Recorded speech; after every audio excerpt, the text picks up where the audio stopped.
"Get out of that seat. It's not for people like you." Her words cut through the quiet hum of the airplane like a blade. Every head turned. The woman's voice was sharp, confident, dripping with entitlement. The flight attendant froze. The passengers stared, but the calm black woman standing beside her only smiled and said, "Ma'am, I built this airline." White woman snatched black CEO's seat, then turned pale. When she said, "I built this airline." The air inside Flight 702 was thick with quiet luxury. Polished wood panels, soft amber lights, the faint scent of citrus and money. Passengers whispered about mergers and markets, trading glances of superiority, and then, through the first-class curtain, Ava Coleman stepped in, tall, poised, with eyes that carried storms and grace all at once. Her tailored navy suit didn't scream wealth. It whispered power. The kind earned through sleepless nights and decades of silence turned into success. She walked with calm precision, holding her ticket for seat 1A, unaware that today, her quiet dignity was about to become a lesson the world would never forget. Seat 1A wasn't empty. A woman, perfectly styled hair, diamond earrings, and an attitude sharp enough to draw blood, was lounging there with her designer heels kicked off and her handbag tossed casually on the next seat. Ava approached with a polite smile. "Excuse me, ma'am. I think there's been a mistake. That's my seat." The woman didn't even look up from her phone. "I doubt it," Ava blinked, still calm. "My ticket says 1A. Finally, the woman raised her eyes. Ice blue, assessing, dismissive. "Honey, I think you've got the wrong section. This is first class. Maybe check back there." She gestured lazily toward economy. A hush fell over the nearby rows. The attendants exchanged glances, unsure. Ava's voice stayed level. "I assure you this is my assigned seat," the woman scoffed. "You people are always trying to sneak up here, aren't you?" Someone in row 2 gasped, and that's when the line came. Quiet, deliberate, deadly honest, Ava said, "Ma'am, I don't sneak onto planes. I own them." The woman blinked. "Excuse me." The flight attendant stepped closer, uneasy. "Let me check both tickets." Ava handed hers over first. Calm, steady hands. The woman followed, her movements jerky now. The attendant's eyes flicked between them, then froze. "Ma'am," she said softly to the white woman, "this seat does belong to Ms. Ava Coleman." The woman frowned, forcing a laugh. "That can't be right. Maybe the system's wrong. You know how these airlines mix things up." But the attendant's expression changed as recognition dawned.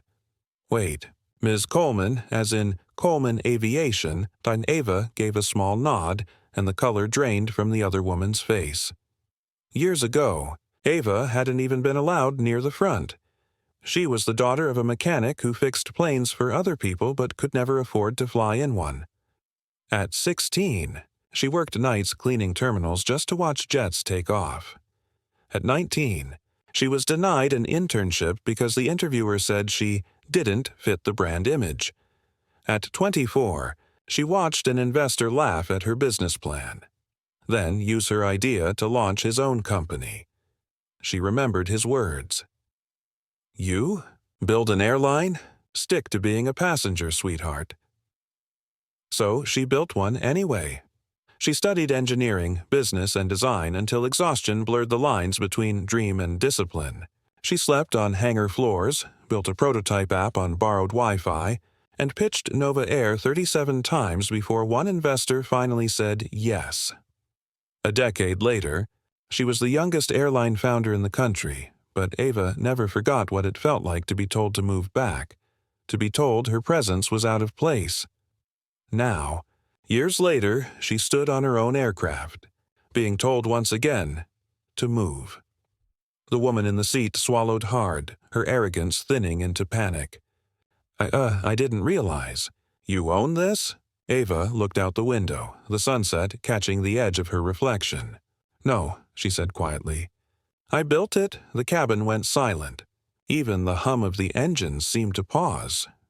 When the flight finally took off, the woman avoided Ava's eyes, pretending to sleep, but guilt sat heavier than turbulence.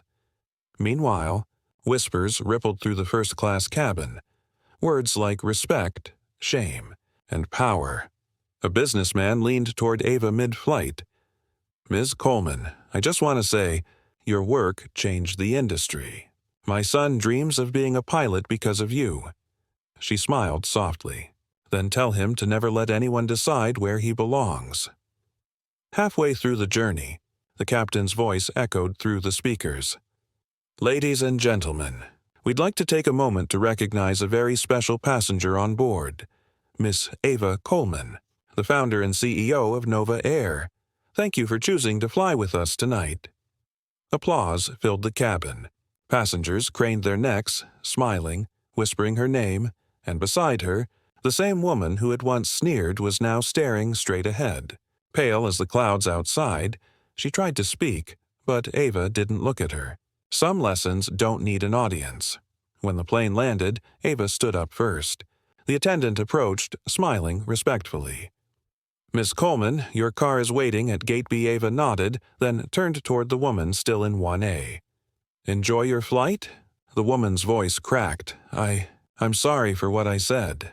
Ava's expression was soft but unreadable. "You don't owe me an apology.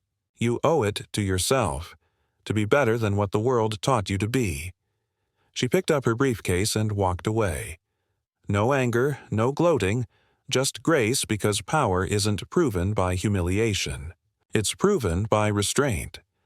Later that week, a photo leaked online. A blurry shot of Ava standing near her seat with the caption, "When respect flies higher than ego." It went viral overnight, not because of outrage, but because of admiration, and somewhere in the comments, the same woman who had taken her seat wrote anonymously, "I met her once. I was cruel." She responded with kindness. That's how you know who really deserves the front seat. Respect doesn't depend on race, class, or status.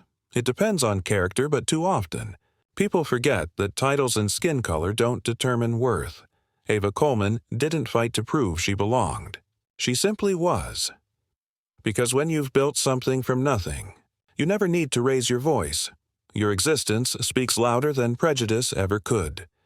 We live in a world where assumptions fly faster than planes.